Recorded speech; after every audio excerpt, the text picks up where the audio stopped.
나오신 신대교회 모든 성도님들 삶에 하나님의 풍성한 은혜가 넘치시길 소망합니다. 오늘은 한 해의 절반을 보내고 또 새로운 하반기를 시작하는 7월 첫 주일이면서 맥주 감사 주일입니다.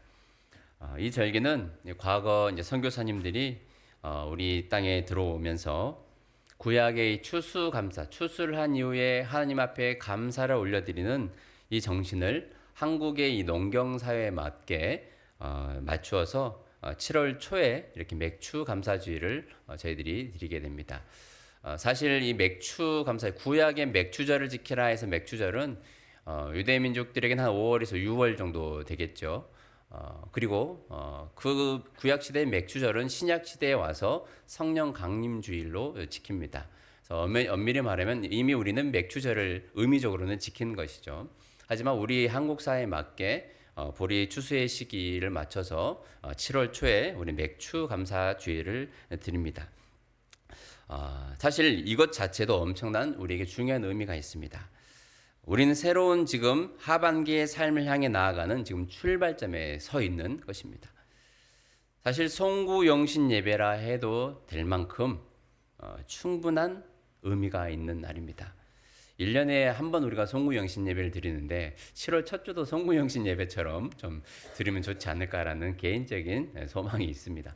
1년 터면 너무 긴 것 같아요. 네. 그래서 7월 달에 혹시 이제 새롭게 시작하시면서 또 하나님 앞에 쓰임 받고자 하는 그런 마음들이 있다면, 목사님 저는 하나님을 위해서 또 교회를 위해서 또 이런 일들을 해보고 싶습니다 하는 분들은 새해 결단서를 쓰시는 그런 마음으로 또 저에게 말씀해 주시면 또 7월달 새롭게 송구영신 예배를 드리는 그런 마음으로 새롭게 또 새로운 사역들을 해 나가면 좋겠습니다. 오늘 맥주 감사 예배를 드리면서 믿음 안에서 품어야 할 생각이 있는데요.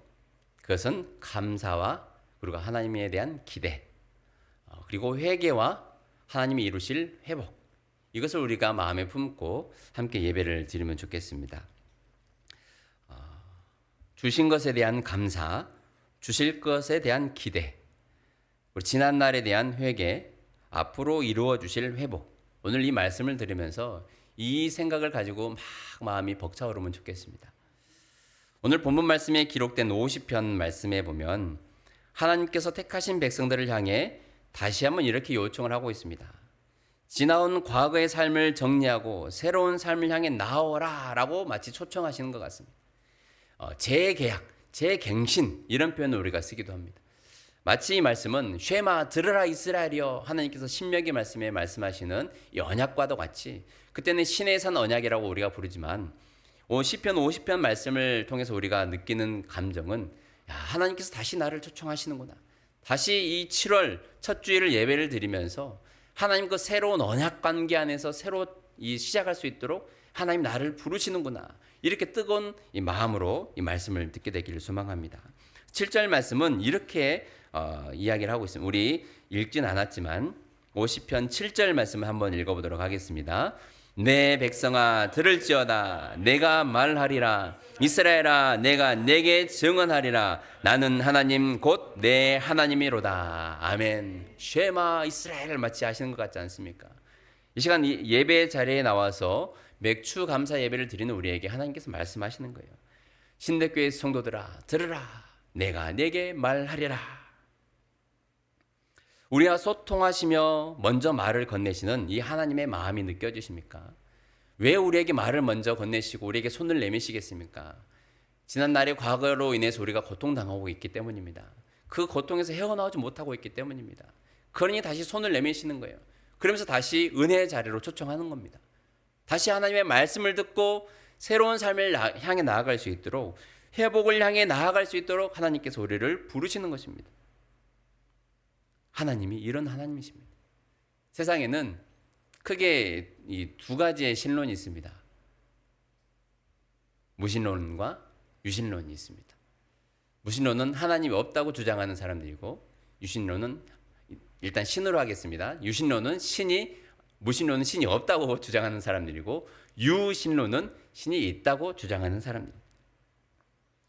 그런데 엄밀히 따지면 무신론 자체는 명백한 모순을 가지고 있습니다. 신이 없다고 주장하는 사람조차도 이미 자기 생각 속에 신이라는 존재와 개념을 갖고 있으면서 신을 부인하고 있기 때문입니다. 이는 마치 제가 두 손을 내밀어서 성도들에게 여기 돈이 있을까요, 없을까요? 어떤 성도들은 당연히 없다라고 하겠고 어떤 성도들은 있다라고 하겠죠. 이렇게 의견이 갈리지만 돈이라는 실체와 개념은 우리가 이미 다 알고 있습니다. 이미 그 실체와 개념이 있기 때문에 그것에 대해서 반반으로 나뉘는 것입니다. 무신론과 유신론도 마찬가지입니다. 예전에 영화 신은 없다에선가 그 영화를 보면 그것이 명백하게 드러나거든요. 무신론 주장하는 학생에게 그 교수가 그런 말을 하는 겁니다. 신이 없다고 주장하는 너가 지금 신에 대해서 긍정을 하고 있는 것이다. 그 개념 자체가 있기 때문이죠. 여기서도 중요한 사실이 있습니다. 이 세상의 종교에는 또 두 종류의 신이 존재합니다. 어렵죠? 자꾸 왜 두 가지를 말씀하십니까? 소통하지 않는 신과 소통하는 신입니다. 어떤 사람들이 열심히 자신들이 믿는 신을 찾고 부르짖지만 마치 엘리야와 그 갈멜산에서의 이 바알 선지자들의 대결처럼 소통을 하지 않으십니다. 소통을 하지 않습니다. 아무런 응답이 없습니다. 그저 자기들이 자신들의 행복을 위해서 만들어 놓은 신을 섬기고 있는 것뿐입니다. 하지만 우리가 믿는 하나님은 어떤 분이십니까? 우리와 인격적으로 소통하시는 분입니다. 오늘 말씀이 그것을 증명하고 있습니다. 와서 들으라 하지 않습니까? 이스라엘 백성들아 하고 그들의 이름을 부릅니다. 그들의 존재 자체를 하나님이 부르십니다. 그러면서 내가 내게 증언하리라. 나는 하나님 곧 내 하나님이로다. 하나님 자신을 분명하게 드러내시잖아요. 소통하는 신, 소통하신 하나님. 뿐만 아니라 하늘 보좌를 버리시고 이 땅에 인간의 몸으로 찾아오신 예수님의 이 성육신 사건은 연약하고 보잘것없는 인간과 소통하시고자 하는 대표적인 하나님의 은혜의 사건입니다. 하나님은 우리와 소통하기를 원하십니다. 내 백성아 들을지어다 내가 말하리라. 오늘 일하는 이 시간 맥주 감사 주일을 보내면서 특별히 남은 반년을 시작하는 중요한 영적 기로에 서 있는 우리는 우리에게 친히 말씀하시는 하나님의 음성을 잘 들어야 합니다. 그래야 우리의 삶이 변화되어지고 우리의 삶이 회복될 수 있습니다. 하나님께서 우리 삶을 회복해 하시고 새롭게 하시기 위해서 방법을 알려주고 있는데요. 우리 14절 말씀 함께 읽도록 하겠습니다. 감사로 하나님께 제사를 드리며 지존하신 이에게 내 세원을 갚으며. 아멘. 하나님께서는 무너져버린 우리의 삶과 단절되어버린 하나님과의 관계를 회복시키시기 위해 우리에게 말씀을 합니다. 감사로 제사를 드리라. 한번 따라하겠습니다. 감사로 제사를 드리겠습니다. 회복의 중요한 키를 알려드리는 겁니다. 5절 말씀에 보면 이 감사로 제사, 예배를 드리는 것이 얼마나 중요한지 나와 있는데요. 5절 말씀에 이르시되 나의 성도들을 내 앞에 모으라. 그들은 제사로 나와 언약한 이들이니라 하시도다. 제사를 통해서 이스라엘 백성과 관계가 맺혀져 있다는 거예요. 제사를 드리지 않으면, 제사가 단절되어 버리면, 제사가 끊어지면 하나님과의 관계가, 언약 관계가 깨어진다는 중요한 사실입니다. 제가 신대교회를 부임하면서 자주 강조하면서 말씀드리는 부분이 바로 이 부분입니다. 예배에 대한 부분입니다. 얼마나 많이 말했습니까? 말씀을 계속해서 예배에 대한 관련돼서 말씀을 드렸습니다. 물론 우리 주님께서 부활하신 날을 우리가 기념하여 거룩한 주일을 함께 축제처럼 드리는 날이 주일입니다. 은혜 안에서 드리는 날입니다. 율법에 매여서 드리는 날은 아닙니다. 하지만 오늘 이 말씀을 보니까 하나님께 드리는 제사, 하나님께 드리는 예배가 얼마나 중요한지 나와 있습니다. 이 제사가 끊어지면 관계가 단절된다는 것입니다. 언약이, 이 계약이 파기된다는 사실입니다. 그런 우리가 정신을 가지고 율법적으로 우리가 주의를 지키진 않지만 정말로 예배는 소중한 것이구나.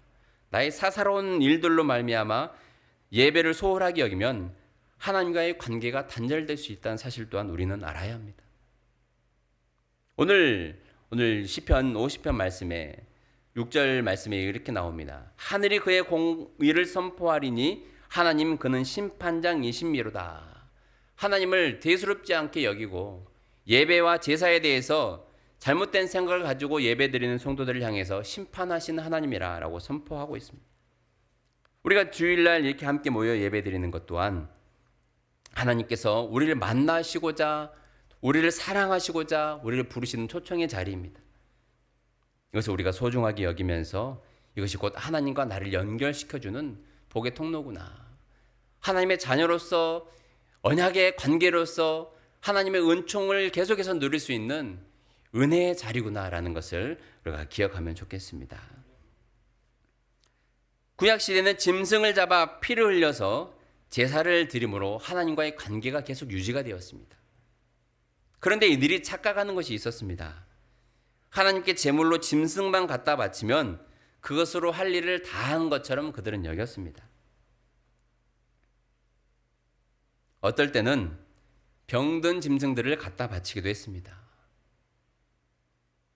하나님은 이들의 모습을 보면서 8절 말씀에 이런 말씀을 합니다. 우리 8절 말씀을 같이 읽어볼까요? 나는 내 재물 때문에 너를 책망하지는 아니하리니 내 번제가 항상 내 앞에 있음이로다.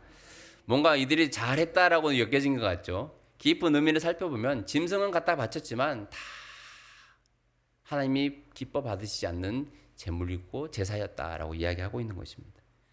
겉으로 보여지는 제사는 짐승을 갖다 바치는 것처럼 보였지만 이 속 알맹이가 빠져 있다는 거예요. 안고 없는 찐빵. 저는 깜짝 놀랐습니다. 우리 권사님 한 분 중에 붕어빵에다가 아무것도 안 넣어도 맛있다고 드시더라고요.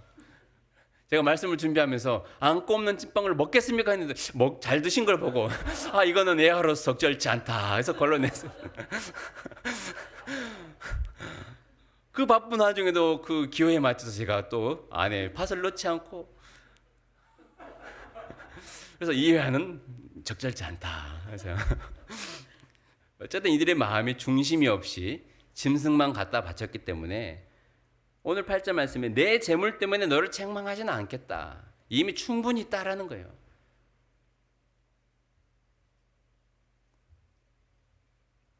하지만 그들이 마음과 함께 제사를 드리지 않았고 구원해 주시고 지켜주시며 보호해 주신 하나님에 대한 감사가 빠져버린 잘못된 제사 행위를 책망하시는 내용입니다.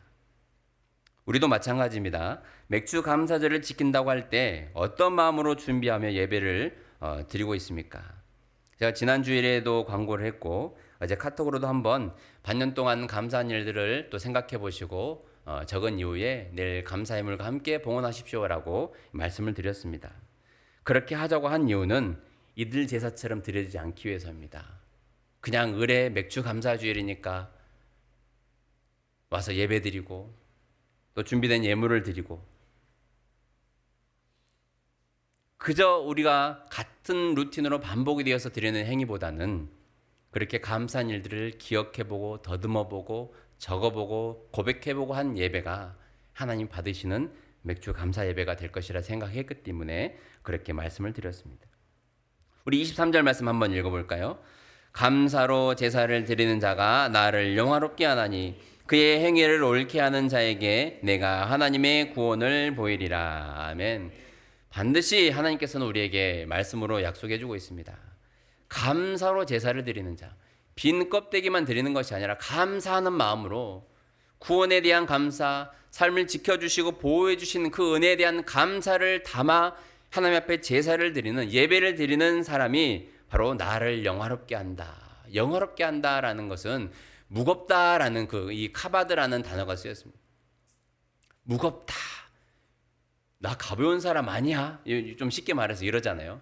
나 무거운 사람이야 이런 말은 그 사람이 정말로 진실된 사람이다라는 거예요. 함부로 보지 말라는 거잖아요. 그런데 우리가 감사로 제사를 드리지 않고 형식적으로만 제사를 드리면 하나님을 가벼이 여기는 겁니다. 우리가 가벼이 여기니 당연히 세상 사람들도 그렇게 여긴다라는 거예요. 우리가 하나님을 존중하여 경외하는 마음으로 감사로 제사를 드리면 하나님이 영화롭게 된다. 우리의 마음을 하나님 받으시고 하나님이 영광을 받으신다라는 겁니다. 더불어 세상 사람들도 우리의 감사로 제사를 드리는 그 행위를 통해서 세상 사람도 하나님을 인정하고 하나님을 높여드린다는 겁니다. 이것이 바로 하나님이 원하시는 감사 제사입니다. 감사하는 마음 없이 제사를 드리는 모습을 보면서 하나님께서 10절부터 13절 말씀까지 자세하게 설명을 해주시는데요. 하나님은 어떤 분이신지 한번 10절로 13절 말씀을 읽겠습니다. 이는 산림의 짐승들과 못 산의 가축이 다 내 것이며 산의 모든 새들도 내가 아는 것이며 들의 짐승도 내 것이미로다. 내가 가령 주려도 내게 이르지 아니할 것은 세계와 거기에 충만한 것이 내 것이미로다. 내가 수소의 고기를 먹으며 염소의 피를 마시겠느냐. 하나님은 어떤 분이신지 자세히 나와 있죠.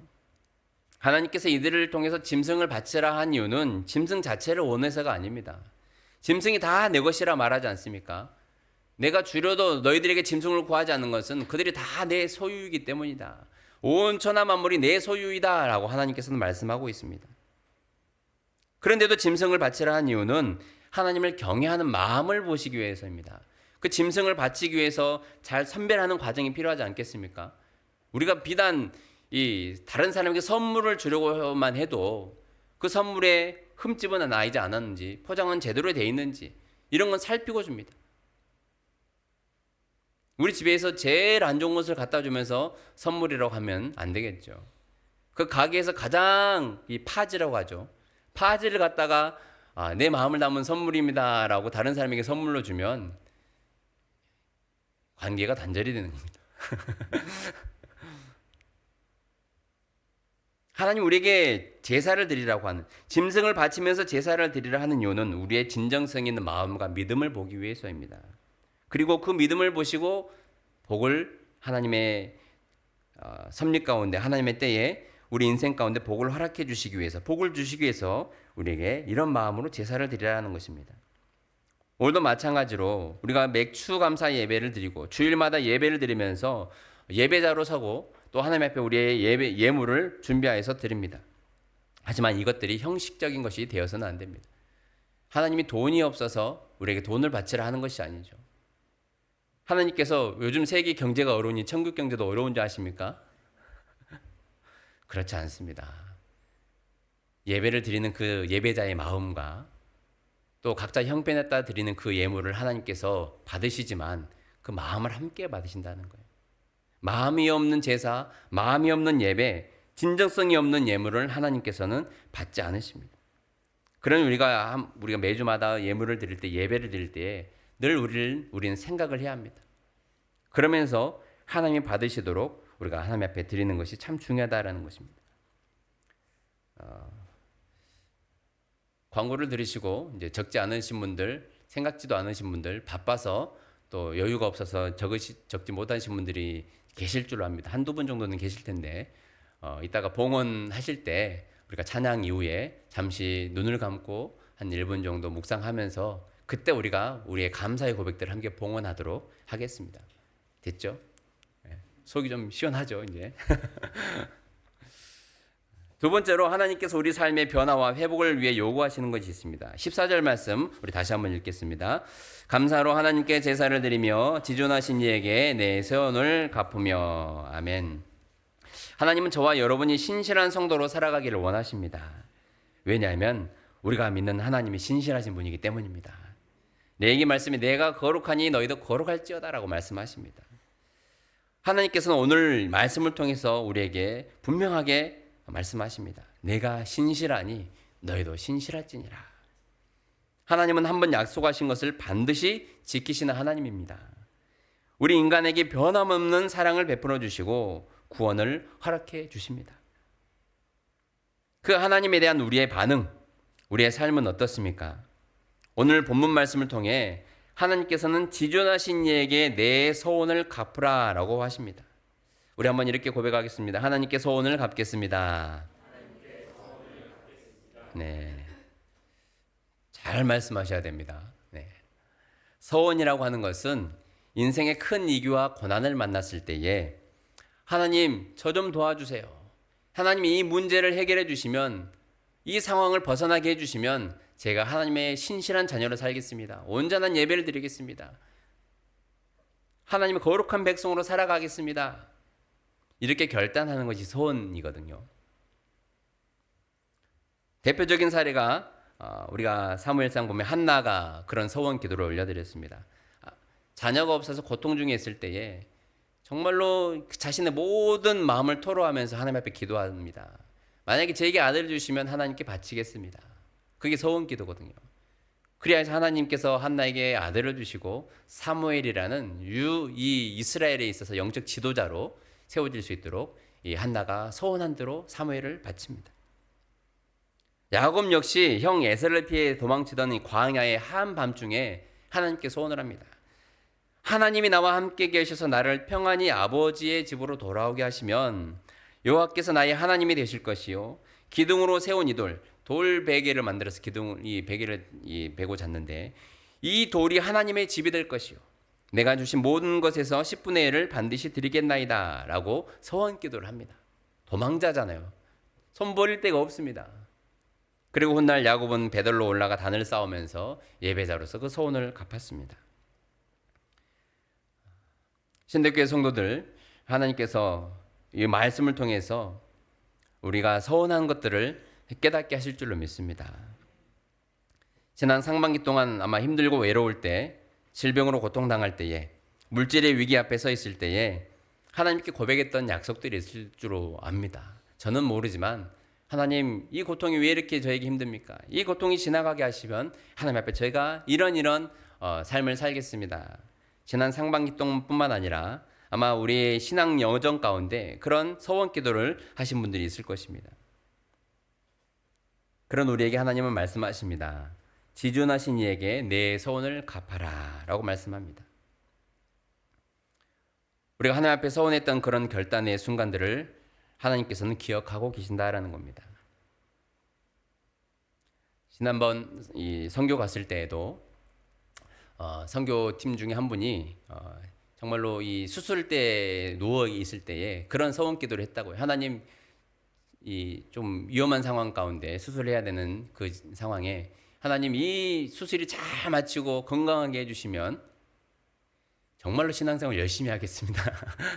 이제 흔히 하는 우리 소원 기도잖아요. 그 기도를 이제 올려드리고 그동안 그 소원 기도를 이루지 못하고 그 시간들을 보냈습니다.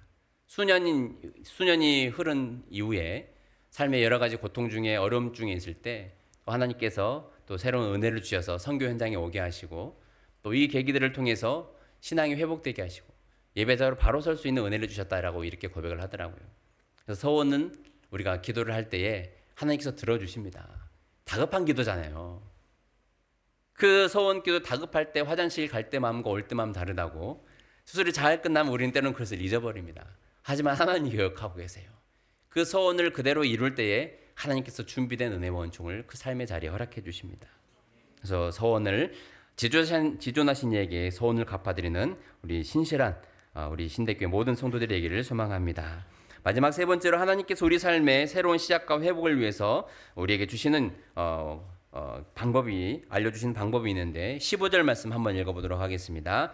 환난 날에 나를 부르라 내가 너를 건지리니 내가 나를 영화롭게 하리로다. 아멘. 하나님께서 오늘 우리에게 중요한 방법을 알려주십니다. 하나님을 영화롭게 하는 방법. 환난 날에 나를 부르라 내가 너를 건지리니. 한번 다 같이 따라하겠습니다. 환난 날에 하나님을 부르겠습니다. 아멘. 하나님은 참 멋진 분입니다. 책임지겠다란 말 아닙니까? 내가 너 책임질게. 한번 정말 믿음 안에서 열심히 한번 살아봐라. 하지만 어려움을 당할 때 나를 불러. 내가 책임져 줄게. 사고 쳐도 괜찮아. 내가 책임져 줄게.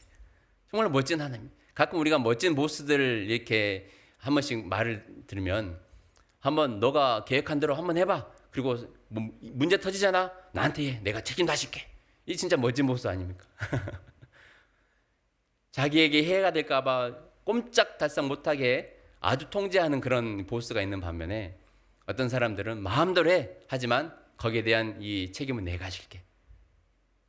마치 하나님께서 우리에게 그렇게 말씀하시는 것 같아요. 믿음 안에서 자유의지를 주셨잖아요. 그런데 우리가 그 자유의지를 잘못 사용할 때조차도 하나님께서 나를 불러라. 내가 책임져 줄게. 환난 날에 나를 부르라. 내가 응답하겠다. 내가 너를 건지겠다라고 하나님께서 약속을 해주고 있습니다.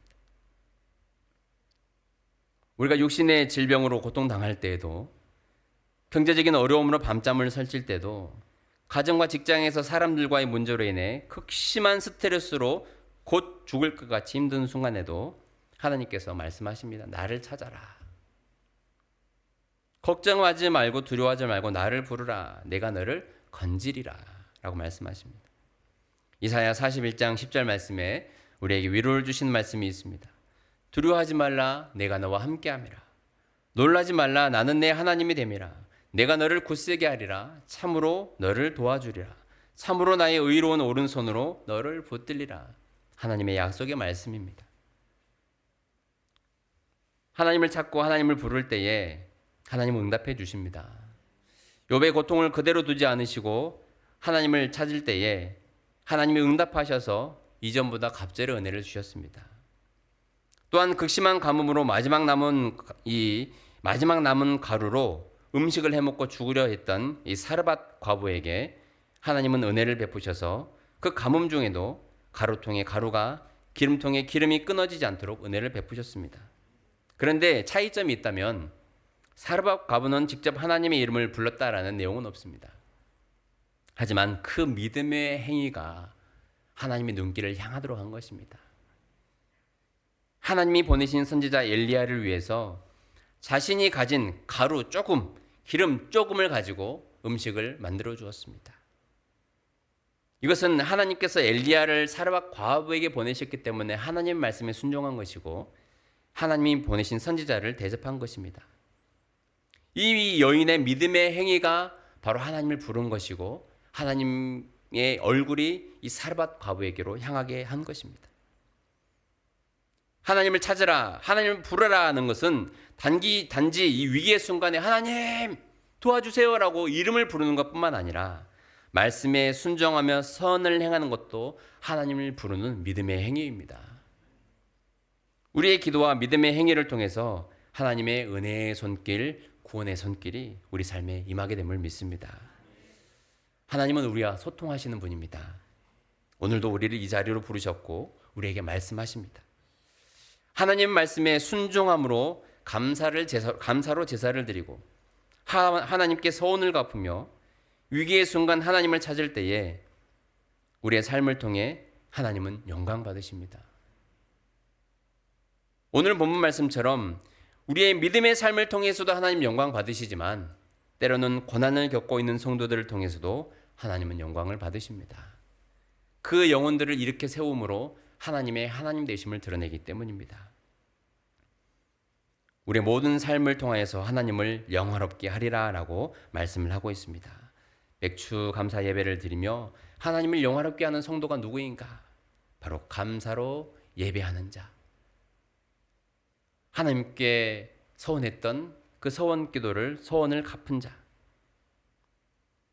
위기의 순간에 간절하게 하나님을 찾고 부르짖으며 하나님의 말씀대로 순종하는 그 사람을 통해 하나님은 영광 받으시고 그 모든 행위들이 하나님을 영화롭게 하는 행위인 줄로 믿습니다. 오늘 이 맥주 감사주의를 통하여서 우리의 삶을 통해 하나님 홀로 영광 받아 주옵소서. 나 예배와 기도와 모든 삶의 순간마다 하나님 동행하셔서 내 삶을 통해 하나님의 하나님 되심이 드러나는 귀한 인생을 살게 해 주십시오. 라고 그런 기도를 통하여서 우리 삶이 다시 한번 회복이 되어지고 하나님이 내 삶을 통해서 일하시는 놀라운 일들이 또 2026년 하반기의 삶에도 있어지게 되기를 간절히 소망합니다. 함께 기도하겠습니다. 살아계신 하나님 감사합니다. 오늘도 맥주 감사 주일 예배를 통하여서 진정한 감사로 예배드리는 것, 제존하신 이에게 서원을 갚는 것, 그리고 위기의 순간에 환난 날에 하나님을 찾을 때에 하나님이 도와주시는 그 모든 삶을 통해 하나님이 영화롭게 되시고 하나님이 영광 받으신다라고 말씀해 주셨습니다. 이 믿음을 가지고 남은 2026년 하반기에도 승리하게 하옵소서. 감사드리며 예수님의 이름으로 기도합니다. 아멘.